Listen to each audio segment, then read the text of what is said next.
Welcome to episode 3 of No Boundaries. I'm your host, Dana Boyle. This week we have freshman sensation number 5, BELLE Smith from Boston College.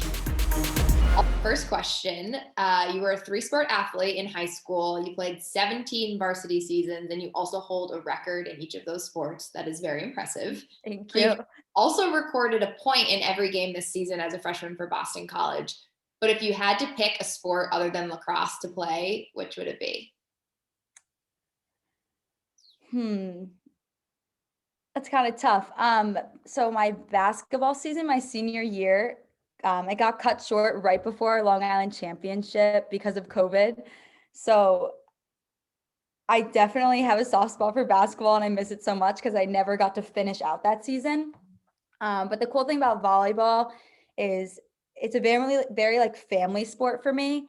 My dad played pro East Coast 2-man beach volleyball. So he's been playing it all growing up. So then my whole family over the summer always plays beach volleyball. So volleyball is just a very fun sport for me.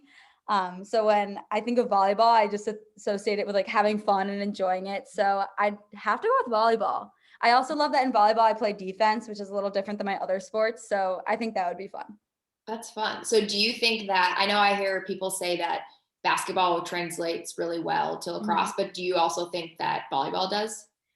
I think it's very different. I think basketball and lacrosse are a lot more similar. But the cool thing about volleyball is it's a lot of communication. Like that's like all it is. So I think that translates a lot to playing midfield in lacrosse because you're constantly communicating on defense, offense, and in the middle of the field. So I think it translates in some ways, such as communication. What's it like playing for Sam Apuzzo and Kayla Trainer? Oh, it's awesome. They're just insane players. So growing up, I actually played on Long Island. I played against Sam 1 year of high school, so that was really cool. She's just an insane player, and same with Kayla. So I think going into being a player for them, I was super excited because I've watched them all growing up and I've looked up to them as players. But then to be a player for them is even cooler because you not only watch them play, but you learn everything they're thinking throughout the game, and you don't realize like they're not just freak athletes. They are such intelligent players. So I think the best thing about being a player for them is just how much you learn. I think a lot of times kids go to college and coaches are just like, awesome, I recruited these great players, now go play for me.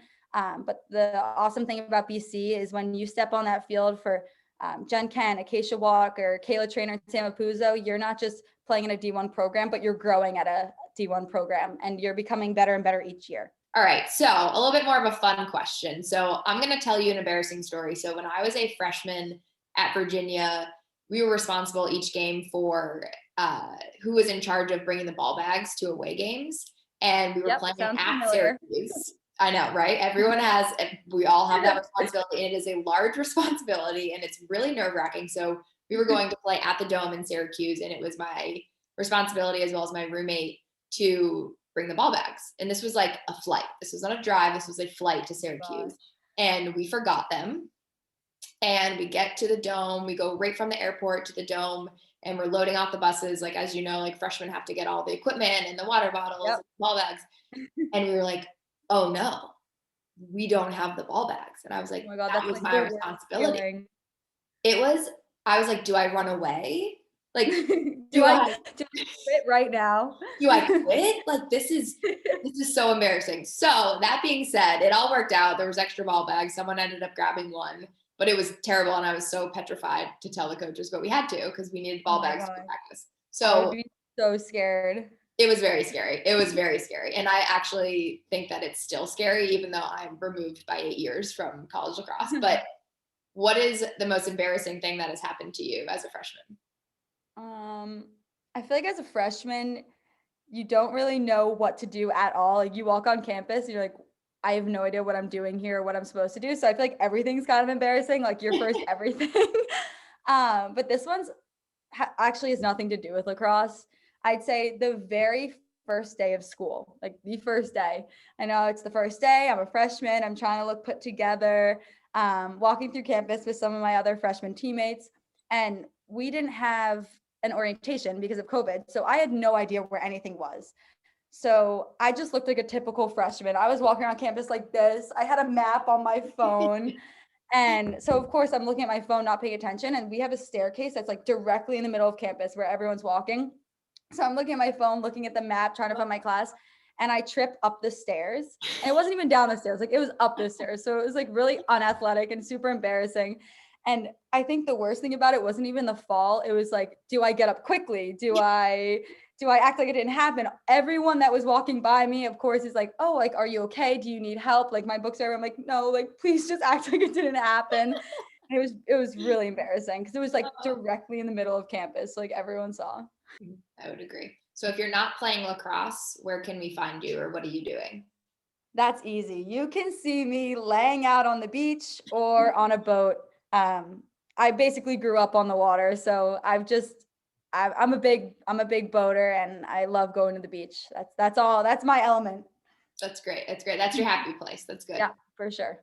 So opposing team or player who's really impressed you this season? Mm, I'd have to go with Emma Trenchard from UNC. Um, I think a lot of times interviews like this one or magazines or awards go to offensive players or people with the stats. And I think something really cool about Emma is that she proved herself enough on the defensive end to get glorified for that. And I think that takes a lot of physical toughness, right? She's an amazing defender, but it takes a lot of mental toughness too, because I think defenders don't always get the glory they deserve. And everyone says defense wins championships, but maybe they don't always glorify the defense. So I think mentally, like, she's got to be really mental tough out there in order to go against every single top player that she's going against. And I think something really cool about her too is, everyone sees her as this amazing defender, but something I noticed just from playing against UNC and watching them is that their offense always kind of starts with her. So even though she's an amazing defender, she can get that ball up the field, and she's constantly starting up their transition and offense for them too. This one's kind of a fun one. So if you had a stick drop song, what would it be? So my goal song right now is "So What" by Pink, which is very like fun and like flirty and like upbeat. It's not very like intimidating, but I feel like that's kind of who I am as a person. I know like when my teammates score goals or when I score a goal, you'll just see like I get so excited. So I think I'd rather jam out to like a fun pop song than like a super intimidating song. I'm right there with you. Mine would be something Taylor Swift, so it's the same. So Belle, I've heard that you have a hobby and it might involve sharks. Can you talk about that? Oh my gosh. Okay. I went shark cage diving twice last summer. Was it last summer? 2 summers ago? I think 2 summers ago. And it was really cool. Like it was super fun. And somehow every single media outlet got a hold of this and they always ask me this question, but I wouldn't consider it a hobby. I mean, I wish it was a hobby. I wish I could do it every day. It was really cool, but I just did it twice and the thrill of it was just really exciting. And I highly recommend if anyone has the chance to do it, you should.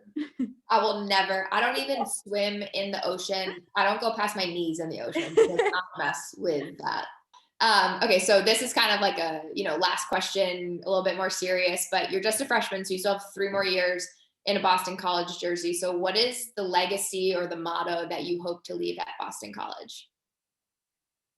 It's interesting you say this because I actually talk about this a lot with my parents. Leaving some type of legacy is super important to me in everything I do. Um, and as simple as this is, a lot of the time I just say leave a legacy. I think something that I mentioned about, I don't know if I mentioned this before, but a big reason why I chose BC is because there's a lot of schools that have been like top 5 teams for a really long time, and I didn't want to just be one of many players that go to a top team that wins every single year. I feel like that's kind of being part of like a factory. I wanted to go to a program that was up and coming because I wanted to feel like I was part of the difference. And I think something cool about BC is that when I committed here, it was a big culture shift, and that's why I liked BC, is because they are becoming one of these top 5 programs that they never were.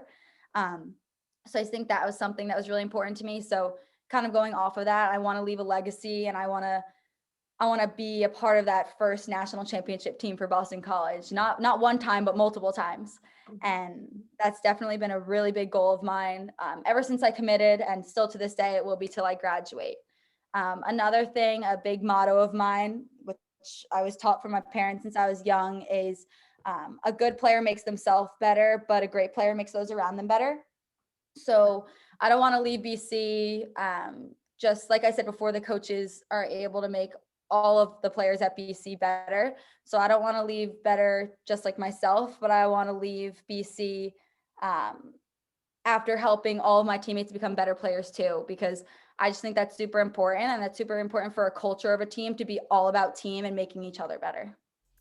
I would agree. And I also would say that you are wise beyond your years, because that is, it really is. Like, that just shows what kind of person you are, what kind of teammate you are. But thank you. It was really great to talk to you, and I'm looking forward to watching you play. Thank you so much for giving me this opportunity. It was so nice talking to you. Yeah, you're awesome. You're great, great person, great player. Go crush it. Thank you so much for everything. Okay. Bye. Thank you.